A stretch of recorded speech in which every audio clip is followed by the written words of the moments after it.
I think Ten Hag is preparing for Anthony. I think it will be a Sancho on the left, Anthony on the right situation. But Sancho needs to get his fitness right. He needs to be able to last more than 60, 70 minutes in these games.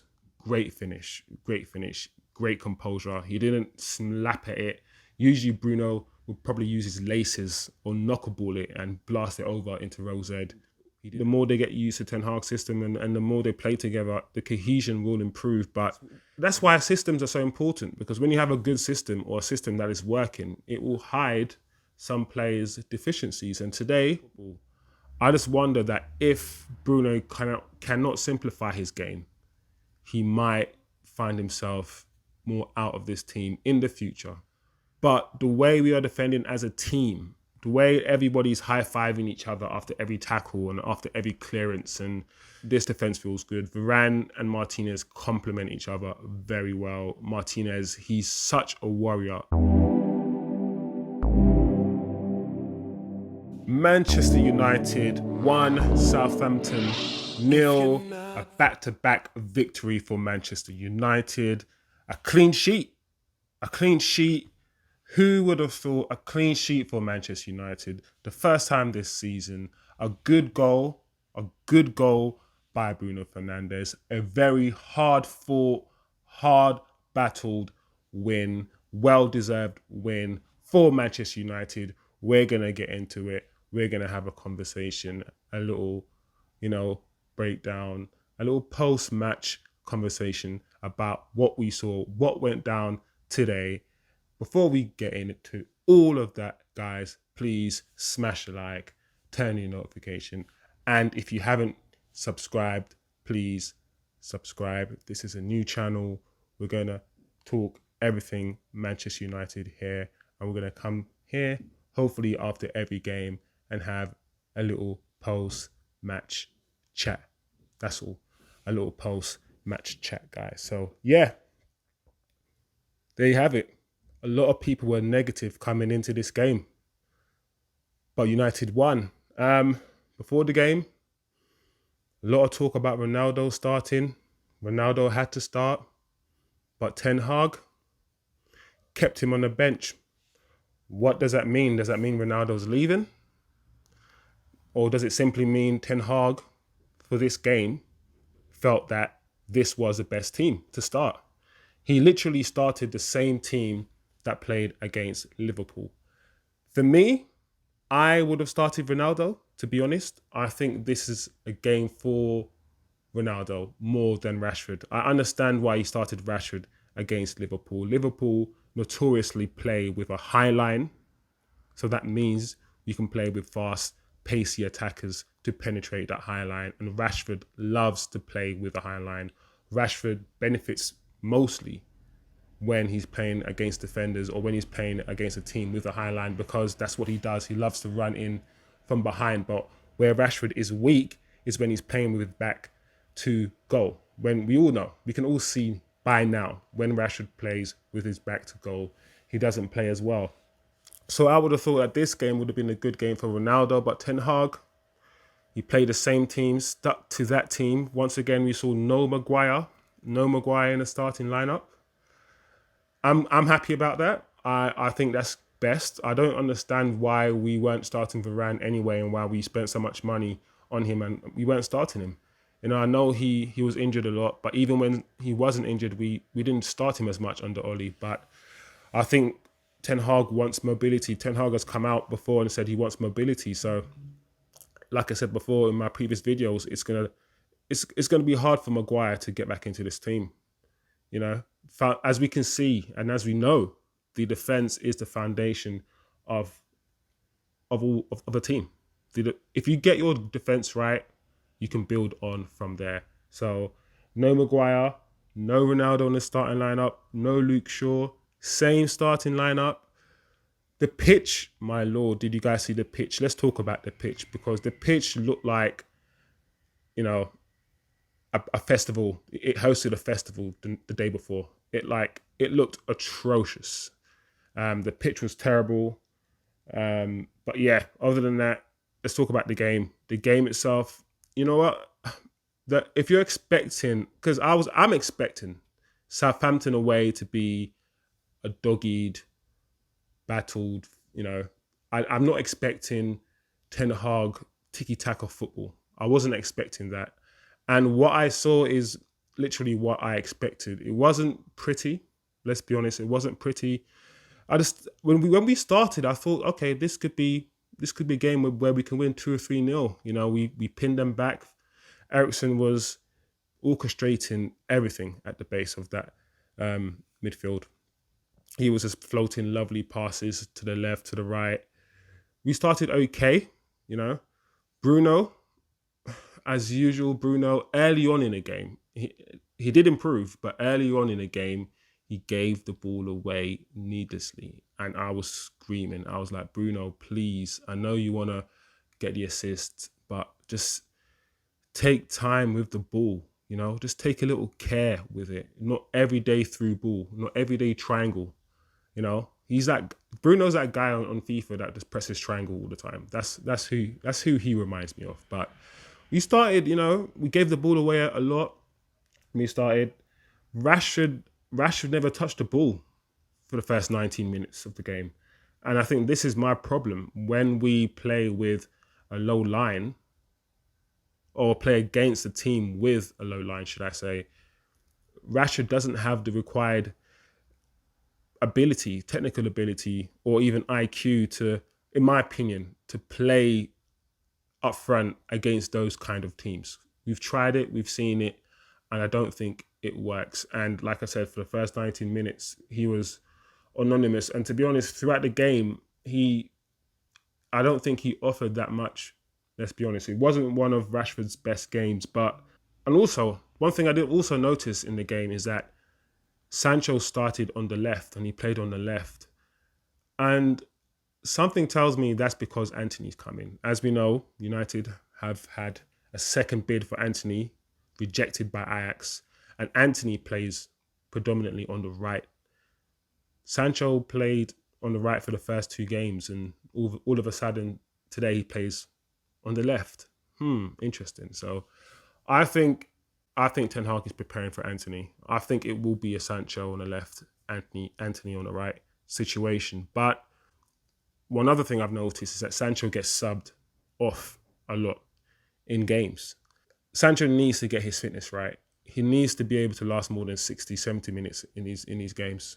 And we need to see more from Sancho. But we can talk about that later on in the game. So back to the game. Yeah, it was very slow paced. The pitch was terrible and it was very slow paced. I didn't feel the first 20, 30 minutes, I didn't feel the urgency in the game. And if I'm being honest, it felt kind of like a pre-season game almost like a pre-season game at times.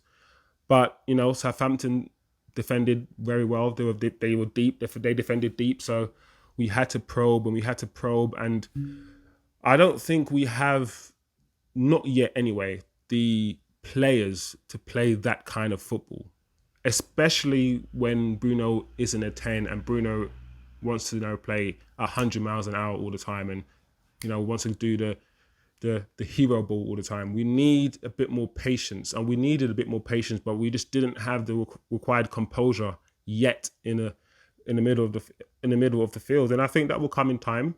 These players aren't used to playing with each other. This is and the more they get used to Ten Hag's system and the more they play together, the cohesion will improve. But the midfield just wasn't ticking. I know Eriksen was doing his thing, and to be honest, McTominay had a better game today. A lot of people get onto McTominay, but I guess that's why systems are so important, because when you have a good system or a system that is working, it will hide some players' deficiencies. And today, he didn't do anything amazing, McTominay. And that's the thing, he didn't do anything amazing, but he did what was required. He was physical. And yeah, he did his job. The first half wasn't good. The football wasn't good. I expected a little bit better from the football, and I know Ten Hag had a thing to say to the players, because the second half we started much better, a lot better. We kept the ball really well, or we started keeping the ball better at least. And I noticed that Bruno started keeping it simple. When Bruno got the ball, he passed it back.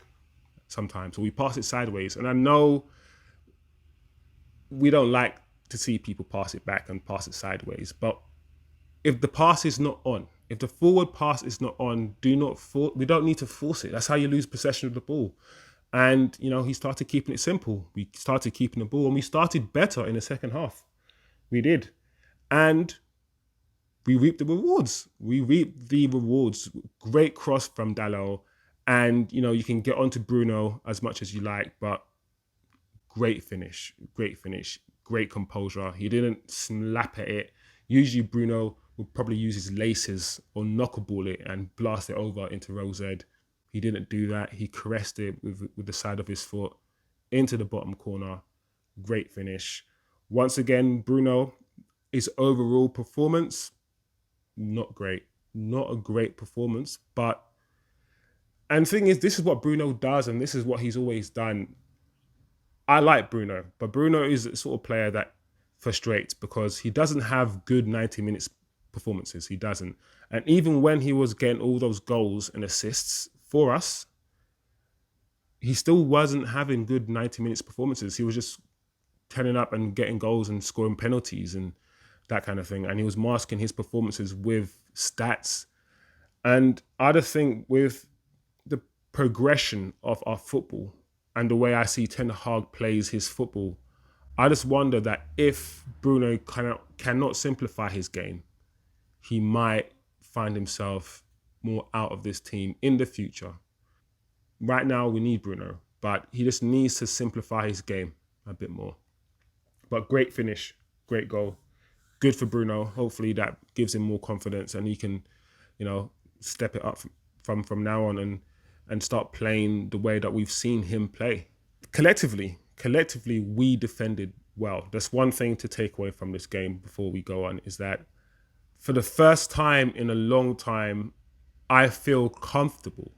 I feel that I can leave these defenders one-on-one with the attackers. I don't feel that we're going to concede 5 or 6. And it's weird because we only conceded 4 goals. United conceded 4 goals only 2 games ago. But the way we are defending as a team, the way everybody's high-fiving each other after every tackle and after every clearance, and, Varane is just talking, always talking. There's always vocals. There's always verbals, communication, speaking, pointing, shouting. There's always that. And it's the way we're defending. I just feel confident now. I feel confident because, and I bet the attackers must feel more confident. If you feel confidence or have confidence in your defense and they're going to do their job, it makes your job as an attacker so much easier, And like I said, for the first time in a long time, I feel assured with this defense. I don't feel like this defense will be paced out by a quick. Maybe St. Maximin might, make Varane do the splits. Who knows? But this defense feels good. Varane and Martinez complement each other very well. Martinez, he's such a warrior. This is what we've wanted. We've not had a defender like this. Martinez doesn't care about you. He doesn't care about me. He just cares about the ball. That's it. Don't tell him anything else. Don't include anything else. He doesn't care. Just give me the ball. He just wants to win the ball and just take the ball off you. And that is infectious. I don't think people understand how much that is infectious. And Malacia is the same. Malacia is like a pit bull. Give me the ball. Like, no, I want to win it back. He's just harassing people. Not even hassling. He's harassing. But seriously, the defense, for the first time, I feel assured. I feel like they can defend just as well as they can attack. I feel like each and every one of them are assured on the ball as well as they can defend. And that is a good thing. Dogged performance. Good save from De Gea later on in the game. Great cross. Great save. Jadon came off for Ronaldo later on in the game. Like I said, Jadon, he can't last 90 minutes. And he doesn't usually last 90 minutes, or he didn't usually last 90 minutes under Oli as well. So that could be something to talk about or to think about. Ronaldo came on. He gave us something different, but There's one thing I noticed that was happening after Ronaldo came on. We stopped pressing as aggressively. Ronaldo didn't press. He tracked back and he followed his runners and he tried to, block the passing lanes, but he didn't press. And because we stopped pressing, we just got deeper and deeper, and our back line just fell deeper and deeper. And it was a concern. It was a concern for me, and we just couldn't get out. So there was a period of time, 10, 15 minutes, where Southampton were just penning us in and just putting us under pressure, and we just kept clearing the ball and just hoofing it and hoofing it. And we just kept going deeper and deeper, and I'm thinking, this does not look good. But at the same time, I still felt that Southampton weren't going to score. I still felt confident because our defence just felt so solid. It looked so solid, just much better than it has been. And I'm, like I said, Maguire is going to find it very difficult to get back into this team. Casemiro came on, so we got a good look at Casemiro. I mean, good look, 10 minutes or so, I think he had. Eriksen moved further up. Bruno moved onto the right. Shored up the midfield, made us more robust, made us harder to beat. We didn't get to see much of Casemiro, but I'm looking forward to see what he can do, in this team. So yeah, overall, a well-earned win. This was never going to be a pretty game. I know a lot of United fans were expecting tiki-taka football, amazing, 80% possession. But for me, I never expected that. This is Southampton away. Dogged win, well-fought win. Just got to stop and let the sirens do his thing. Let the police do their thing. Hard-fought win. My man in the match, once again, Martinez. Before he came, Arsenal fans wanted him. Then when Arsenal fans realised they weren't going to get him, he was crap. Before he came, everyone was talking about his height. He was subbed off at half-time against Brentford. Everyone was talking about his height. He can't hack it in the Premier League. He can't survive in the Premier League. Since then, this guy said, hold on a second, hold my beer. He's been putting in the work. He's been smashing it. My ball, give me the ball. He's been hounding attackers, giving attackers no rest. They can't breathe around him. They can't breathe.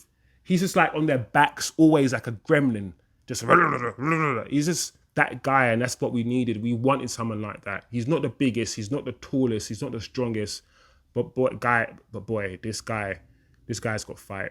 And next to Varane, who's more of a Rolls Royce sort of defender, they complement each other. Malacia, we've seen a lot of him defending because we haven't attacked as much, but I know going forward he's just as energetic and he has so much drive, and that's what we need. This energy is what this foundation at the back is good. It's a good start for Ten Hag. So yeah, dogged performance. Southampton could say they were unlucky, but from my perspective, I think United did deserve to win. We move on. We've got Leicester in midweek. Not going to be an easy game. I was looking forward to Martial playing and starting, but once again, Martial has picked up an injury. We got to start having this conversation about Martial. Martial is one of my favourite players. I do like Martial. He's one of United's technical players and players who would fit well with Ten Hag and his style of play and what he wants to do. And we've seen it in pre-season. He is Ten Hag's number 9, and once again he's injured, and that reliability issue, not his ability. We know his ability, but can we rely on somebody who's so injury prone? He's 26 now, and he's had so many injuries in such a short space of time. I just feel sorry for Martial because he could have been so much better as a footballer.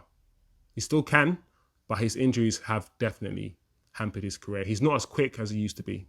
He's lost so much pace as well, but that could be a conversation we all have together. But yeah, good performance. Doom and gloom at the start of the season. Man United burning. Those were my videos at the start. Everything was burning down. Everything was going wrong. And now back-to-back victories. Are United back? Are we being too reactionary? Doesn't matter. Good performance. Hard earned performance. We go again. Thank you guys for tuning in. New channel. It's your boy Chosen Wisdom with a little breakdown. Let me know what you thought of the game. Who was your man of the match? Where do you see us going? Are we going to beat Leicester? Was Ten Hag right to drop the players? You know, how you feeling about Ten Hag and his football? I still think 100%, whatever the manager does, I'm going to back him. We've wanted a manager like this for a long time, and we've got one. So I'm going to back the manager 100%. Let me know what you guys think about the game, how you saw it, how you saw the game. You know, before I go, you know, let me see if I can run through some basic stats, see if anything jumps out, anything of importance. I don't know. Let's see. It appears to be a lot tighter, you know, but it was a hard-fought game between the two sides. And the victory, I mean, Man United needed to win. They had to win. Shots on goal, 5 for Southampton, 6 for Man United. You know, total shots, 17 for Southampton, 11 for Man United. 14 fouls for Man United and 4 for Southampton. So, do you know what? In a way, that kind of proves my point about the dogged performance. Man United had 14 fouls to Southampton's 4. We were just on their heels. We were just on their necks. United was so aggressive. It's probably one of the more aggressive United performances I've seen for a long time. 5 corner kicks for Southampton, 3 for United. Possession, and this is, you know, like I said, if you see Ten Hag football for Ajax, you'll know what kind of football he likes to play. Possession, 49% Southampton, 51% Man United. You know, he's not going to like that. He wants us to keep the ball, take better care with the ball. That's what he wants. And this stat is not that good. But it is a main stat that counts, and United have won today. Let's see what the other teams do. Once again, thank you guys for watching. Smash the like, turn on your notifications, and if you haven't yet, subscribe. Do the damn thing and subscribe below. Peace.